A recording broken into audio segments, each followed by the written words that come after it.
Welcome to the Private Practice Survival Guide podcast with your host, Brandon Seigel. I'm a published author, speaker, entrepreneur, and private practice strategist dedicated to transforming the way that healthcare functions. This podcast is all about empowering you to create the change you want to see. Let's dive in. Welcome back, Private Practice Survival Guide peeps. We're here for our quick tip episode. In this episode, we're looking at the difference between forecasting and projections. So it's important to me that you really understand this because they're both tools that you're going to utilize regularly. So I wanted to really zoom in on this so that you could just get that quick tip on how to optimize the way that you're forecasting, the way that you're projecting. So let's just start with breaking down the basics. To start, when we're forecasting, we're looking at historical data. We're measuring trends from our past. It's where we've come. So forecasting, I'll say it this way. Let's take a fun example. Let's take the example of one day you want to get married and you look at everyone that you've ever dated. You may forecast what you need, want, and desire from your spouse based on the historical data of who you've dated. This worked well for me. This didn't. These are the things that I would do differently. We utilize forecasting based on historic data to make those decisions. So forecasting your husband might be, or your wife, or your spouse, partner, whatever, may be based on all that data you've gathered in the past from dating. What are the attributes you're looking for? What happens when you do this, etc. So when we put forecasting into the private practice terminology, we're often looking at in the past what data looked like, what contributed to that data, and based on the way that that data performs, what can we anticipate if we do the same thing? Pretty simple. When we look at projections, this is where we focus on hypothetical outcomes. This is where we start to storytell. This is where we look at like, hey, if I do the following, what could be the outcome? And I see this all the time with projections. So have you ever wanted to like create a new program? So let's just say you're a doctor's office and you say, you know what? I've never done it, but I want to sell supplements. That's really important in my business. So you're like, okay, I need to look at the value of what supplements can be. Now, I can't forecast anything because I haven't sold supplements before. But what I'm going to do is I'm going to go look at the market. And I am going to go figure out in this market what other people are selling. So I go to other practices and I see, hey, they're selling, standard process and they're selling all these different things. And I start to do my research and I recognize that. I call standard process and I say, hey, in this specialty, practices in our area, what is the average sales market margin and what type of diagnostics are typically being associated with your product? All of a sudden now, I can create projections by implementing that standard process, vitamin and supplement into my practice. And that could be anything, but that's just an example of how I could implement and use a projection based on data that I'm researching. I don't have historical data per se, but I have this opportunity to gather research so that I can make a projection. And now all of a sudden I'm like, hey, by implementing standard process, I can add an extra $2,500 a month of net revenue to my practice once I've conducted all of my expenses, etc., as an example. So why do we use forecasting? So we use forecasting for operational stability. It's so important because operational stability, it's like helping us gain a rhythm. Based on this historical data, I can create the following rhythm. So it's helping us set realistic budgets. It's helping us manage cash flow. It's helping us plan for staffing needs. So one of the things that I have been able to figure out is that I, in one of my companies, can build top revenue for any practitioner I hire within 90 days of their start date. So I know it takes 90 days to generate revenue, and I can make forecasting so that for the first 90 days, I'm going to lose money, but I budget that in. And so it helps with my staffing need. Um, Another thing that I want you to think about when you look at forecasting is I want you to review your profit and loss statement from a quarterly basis so you identify those trends in revenue and expenses. We can utilize, so when we're looking at our profit and loss, we're going to look at our QuickBooks and all of that, but we're also going to look at our practice management solution.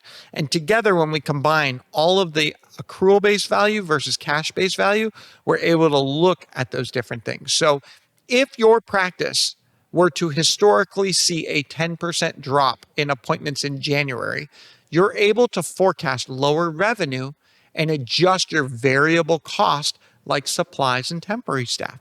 So I always say each season has a certain pattern and trend, and I'm able to forecast that season, which allows me to prepare budgetary. So it might be that I tell all my employees, hey, guess what? You need to prioritize your PTO between the months of Independence Day and July 4th to August 4th is the first period of time, and Thanksgiving to the end of the year. Those are the times a year where we want you to use your paid time off, as an example. And maybe we incentivize that. If you utilize that, you'll get one bonus day or whatever that may be. But sometimes it's easier for our planning to do it that way. Now, when we're looking at projections, we want to leverage it for strategic growth. That's really important. So projections are allowing us to test our what if scenarios, like what would happen if I hired another practitioner? What are the ramifications? What are the opportunities, the threats, etc.? So now I'm able to go hypothetically. What would happen if I opened 3 locations next year? What would happen if I dropped Blue Cross as my insurance contract? I'm now able to make projections in those what if scenarios. I don't necessarily have the historical data because I've never dropped Blue Cross, so I don't have historical data to show that. But I do have historical data of the revenue maybe that I'll lose. So some of that can be a forecast, some of that can be a projection. But when we create projections, we want to look at the two, what I call the angel and the devil. What are the angel and the devil? Our best case scenario and our worst case scenario. Together, that projection will allow us. So I also play this game called Russian roulette. Not really, but I play it from a strategic standpoint. And I say, what's the worst that can happen? What's the best that can happen? What is the story that we're going to tell in our projection in both lenses so that we're preparing? In both cases, we want our projections to prepare us for the opportunity versus the threat. For the past 20 years, I've had the privilege of helping pediatric occupational, physical, and speech therapists redefine the way that their business functions and helping them tap into their entrepreneurial spirit. In recent years, I recognized a deficit, which was bringing private practice owners together with the vision of allowing them to connect, learn, and grow. And Growth Code Conference was born. From sunrise to sunset, we offer an opportunity for pediatric, occupational, physical, speech therapy private practice leaders and owners to connect, collaborate, learn, grow from yoga to breakfast to lunch to coffee carts and more. We take you to another world where you are inspired, where you feel empowered, and where you are able to grow to the next level so that we all can change the world one child at a time. So here's an example. What if you could project a 20% revenue increase by simply adding evening hours, and you're able to model that scenario where new patient intake is slower due to the market saturation? But all of those are opportunities that you could project. So we need to balance both for decision making. We need forecasts to keep us grounded in reality. We need projections to inspire innovation. By combining both, we're able to be stable but forward thinking. So a practical tip I want you to think about is I want you to use forecasts to set your baseline budget. Then I want you to layer projections to plan for growth initiatives. Regularly comparing your performance to what you forecasted and what you projected.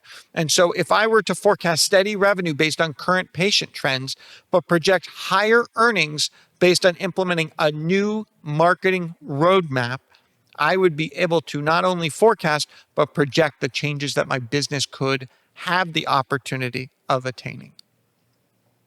So here are some pitfalls I want you to think about. So pitfall number one, when we're overly optimistic, when we think everything's going to go right, ignoring external factors like competition or regulatory changes. I get this all the time. So this pitfall of overly optimistic always happens when I talk to someone that says, there's no one doing what we're doing, Brandon. It's never been done. And they're all excited, like, oh my God, we're going to crush it. I'm like, well, then there's a lot of education that needs to take place. I think everyone thinks that just because it hasn't been done, they're going to dig a little hole and gold is going to be buried under it. And it's going to be just a scratch of the surface. And I'm like, I'm not saying there's not gold, but I'm saying, how deep do you need to dig to find that gold? Because in my opinion, it's actually easier to make something successful when there's a roadmap that we've seen it be successful already. You know, a lot of people don't recognize Apple is so successful, not from an innovation standpoint in terms of creating the first MP3 player. They did not do that. They made the MP3 player more innovative. They allowed the market to actually come to grounds before they created it. The best products that Apple has created have just been doing something that already exists, doing it better, and kind of making it cool. Their marketing is as much an attribute to their success as their innovation. Pitfall number two, forecasts that don't account for anomalies. An anomaly could be a pandemic-related patient drop or whatnot. Now, I know who could forecast a pandemic, but you need to think of things like weather closure, insurance changes, government regs, etc. And so a tip that I want you to think about is I want you to validate forecasts with industry benchmarks. I want you to look at the average patient acquisition cost in your industry, in your specialty.